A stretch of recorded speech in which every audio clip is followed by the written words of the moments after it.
ஓம் நமச்சிவாய சிவாய நம. அனைத்து தமிழ் உள்ளங்களுக்கும் கனிவான வணக்கங்கள். 12 ஆண்டுகளுக்கு பிறகு நடக்கும் குரு வக்ர பெயர்ச்சி. 119 நாட்கள் பின்னோக்கி சுழலும் குரு பகவான். நவ கிரகங்களில் முழு சுப கிரகமான குரு பகவான் 2024ஆம் ஆண்டு மே 1ஆம் தேதியிலிருந்து ரிஷபராசியில் சஞ்சரித்து வருகிறார். ஒவ்வொரு ஆண்டும் சில கிரகங்கள் வக்ரமடையும். அந்த வகையில் அக்டோபர் மாதம் 9ஆம் தேதி குரு பகவான் ரிஷபராசியில் வக்ரமடைகிறார். இதன் தாக்கம் என்ன? குரு வக்ர பயிற்சி என்றால் என்ன? எத்தனை நாட்கள் நீடிக்கும் என்று பார்க்கலாம். குரு பகவான் இந்த ஆண்டு அக்டோபர் மாதம் 9ஆம் தேதி புதன்கிழமை ரிஷபராசியில் வக்ரமாகி பின்னோக்கி செல்வார். பிப்ரவரி 4, 2025ஆம் ஆண்டு வரை இந்த நிலை நீடிக்கும். வக்ரம் என்பது நேராக செல்லக்கூடிய ஒரு கிரகம் பின்னோக்கி செல்வதை குறிக்கும்.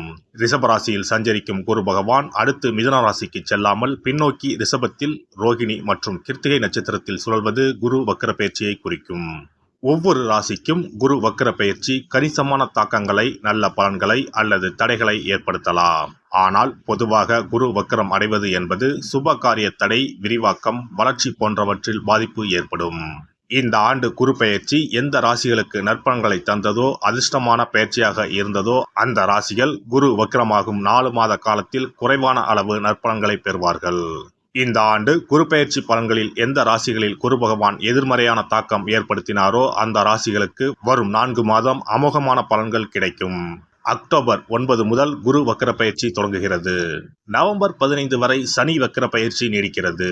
கிட்டத்தட்ட 40 நாட்கள் 2 முக்கியமான கிரகங்கள் வக்கிரமாக சஞ்சரிக்கிறது. இது ஒரு சில ராசிகளுக்கு அபரிமிதமான நற்பலன்களை, அதிர்ஷ்டத்தை வாரி வழங்கும். பொதுவாக குரு பகவான் இருக்கும் இடத்தை விட பார்க்கும் இடங்கள் சுப பலன்களை பெறும். குரு பகவான் ரிஷபராசியில் இருந்து 5ஆம் பார்வையாக கன்னி ராசியையும், 7ஆம் பார்வையாக விருச்சிக ராசியையும், 9ஆம் பார்வையாக மகர ராசியையும் பார்க்கிறார். வக்ரமடைந்த குரு பார்வையால் சில ராசிக்காரர்கள் ராஜாதி ராஜ யோகம் பெறப்போகின்றனர். இனி இந்த வக்ர பெயர்ச்சியால் உங்கள் ராசிக்கான சுப பலன் என்ன என்பதனையும், அசுப பலன் ஏற்படுமாயின் ராசிக்காரர்கள் செய்ய வேண்டிய பரிகாரம் என்ன, வழிபட வேண்டிய தெய்வம் யார் என்பதனை பற்றியும் விரிவாக காண்போம். உங்கள் வாழ்வில் வளமும் நலமும் செல்வ செழிப்பும் பெற்று வாழ்வில் உயரிய நிலையை அடைய எல்லாம் வல்ல எம்பெருமானை வேண்டி விரும்பி கேட்டுக்கொள்கிறேன். சனி பகவானை ராசிநாதனாக கொண்ட மகர ராசி அன்பர்களே, 5ஆம் வீட்டில் குரு பகவான் வக்கர நிலையில் பயணம் செய்வது மாற்றத்தையும் முன்னேற்றத்தையும் தரும். குருவின் பார்வையால் வருமானம் அதிகரிக்கும். கடன்பட்டவர்கள் கடனை அடைத்து நிம்மதி பெறலாம். பாதியிலேயே நின்று போன வீட்டு வேலைகள் பூர்த்தியாகி சுபகாரியம் நடக்கும். குரு கோடி கோடியாக கொட்டி கொடுக்க போகிறார். சுபகாரியங்கள் மலமளவன நடைபெறும். திருமணமாகியும் புத்திர பாக்கியம் இல்லாதவர்களுக்கு புத்திர பாக்கியம் கிட்டும். 2025ஆம் ஆண்டு பிப்ரவரிக்குள் நல்ல செய்தி தேடி வரப்போகிறது. இதுவரை உடல் ஆரோக்கியத்தில் இருந்து வந்த தொய்வு நிலை இனி வரும் நாட்களில் படிப்படியாக குணமாகும். வாழ்க்கையில் ஒரு பிடிப்பு ஏற்படும். சிலருக்கு தந்தையுடன் இருந்து வந்த கருத்து வேறுபாடுகள் முடிவுக்கு வரும். தந்தையின் உடல் ஆரோக்கியத்தில் இருந்து வந்த தொய்வு நிலை கூட படிப்படியாக குணமாகும். சிலருக்கு பூர்வீக சொத்து விஷயங்களில் இருந்து வந்த பிரச்சனைகள் முடிவுக்கு வரும். இப்படியாக வாழ்க்கையில் நல்ல திருப்பங்கள் எல்லாம் இந்த காலகட்டத்தில் ஏற்படும். சண்டை போட்டு சென்ற குடும்ப உறுப்பினர் சிரித்துக்கொண்டே வந்து மீண்டும் குடும்பத்துடன் இணைவார். வெளிநாடு சென்று குடும்பத்தை விட்டு பிரிந்திருந்த அன்பர்கள் கூட இனி வரும் நாட்களில் மீண்டும் குடும்பத்துடன் இணைவார்கள். ஆடம்பர பொருட்களை வாங்கி மகிழ்வீர்கள். சிலருக்கு பழைய கடன்கள் அடைபடும். கொடுத்த கடனை சாமர்த்தியமாக பேசி வசூல் செய்வீர்கள். உத்தியோகத்தில் இருந்து வந்த தொல்லைகள் விலகும். இதுநாள் வரையில் நல்லபடியாக வேலை செய்ததற்கான பலன் சிலருக்கு கிடைக்கப்பெறும். உத்தியோகத்தில் இதுவரையில் எதிர்பார்த்து காத்திருந்த சலுகைகள் உங்களுக்கு கிடைக்கும். புதிதாக வேலை தேடும் அன்பர்களுக்கு அவர்கள் தகுதிக்கு ஏற்ப நல்ல வேலை கிடைக்கும். சிலர் வேலையை விட்டுவிட்டு புதிய தொழில் துவங்கும் வாய்ப்புகள் கூட கிடைக்கும். பொருளாதாரம் மேம்படும். பணம் பல வழிகளில் வந்து சேரும். வீடு, வாகனம், நிலம் போன்ற சொத்துக்களை வாங்கி மகிழ்வீர்கள். செய்ய தவறிய நல்ல விஷயங்கள் எல்லாம் இந்த காலகட்டத்தில் நல்லபடியாக நிறைவேறும். தொழில் வியாபாரத்தில் இருந்து வந்த போட்டிகள், பொறாமைகள் ஒரு முடிவுக்கு வரும். பல இடங்களில் கிளைகளை துவங்கவும் வாய்ப்புகள் உள்ளன. சிலர் தங்கள் தொழில் அல்லது வியாபாரத்தில் அந்நிய முதலீடுகளை ஈர்க்கவும் வழிவகை பிறக்கும்.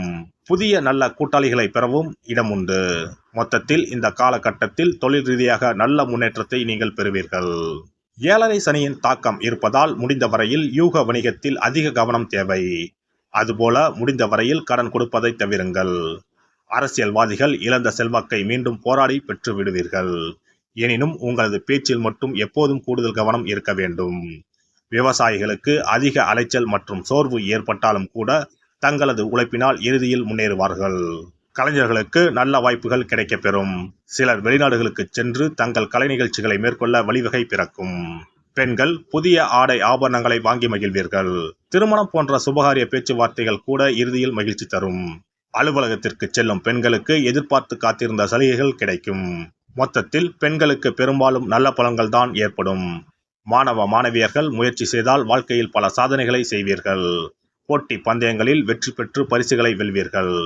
மனதில் தைரியம், தன்னம்பிக்கை அதிகரிக்கும். இப்படியாக பெரும்பாலும் நல்ல பலன்கள் தான் இந்த காலகட்டத்தில் ஏற்படும். குடும்பத்துடன் ஒரு முறை திருச்செந்தூர் சென்று முருகனை வழிபட்டு வாருங்கள். நல்லதே நடக்கும். சிறப்பு தொகுப்பு. இனி வரவே வராது என நினைத்த பணம் திரும்பி வருவதற்கு இதை மட்டும் செய்தால் போதும்.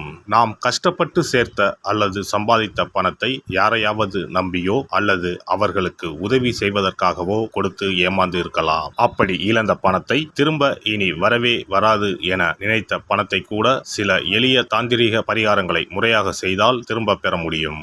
இழந்த சொத்து, இழந்த பணம் மற்றும் நகை ஆகியவற்றை திரும்ப வீடு தேடி வர வைப்பதற்கான எளிய பரிகார முறைகள் பற்றி இங்கே தெரிந்து கொள்வோம். இந்த 2 முறைகளில் எந்த முறை நமக்கு எளிமையானதோ அதை செய்து பயன்பெறலாம்.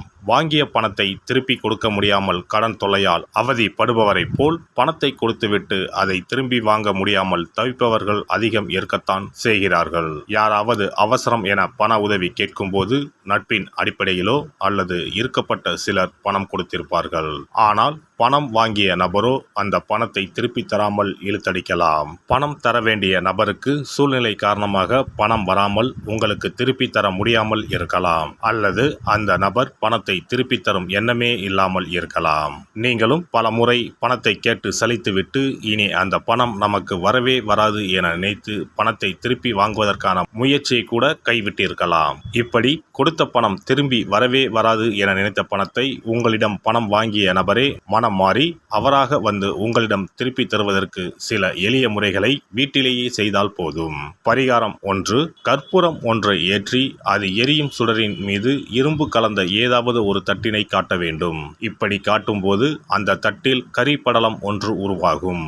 இந்த கரியை உங்களின் வலதுபுற நடுவிரலில் எடுத்து ஒரு தெளிவான வெள்ளை காகிதத்தில் உங்களுக்கு பணம் கொடுக்க வேண்டிய நபரின் பெயரை எழுதி கொள்ளுங்கள். பிறகு அந்த பேப்பரை சிறியதாக மடித்து உள்ளங்கையில் வைத்துக் கொண்டு உங்களுக்கு பணம் கொடுக்க வேண்டிய அந்த நபரின் முகத்தை மனதில் நினைத்து கொண்டு அவர் உங்களுக்கு பணம் கொடுத்து விட்டதாகவும் உங்களுக்கு வரவேண்டிய பணம் அனைத்தும் வந்துவிட்டதாகவும் நினைத்து கொள்ளுங்கள்.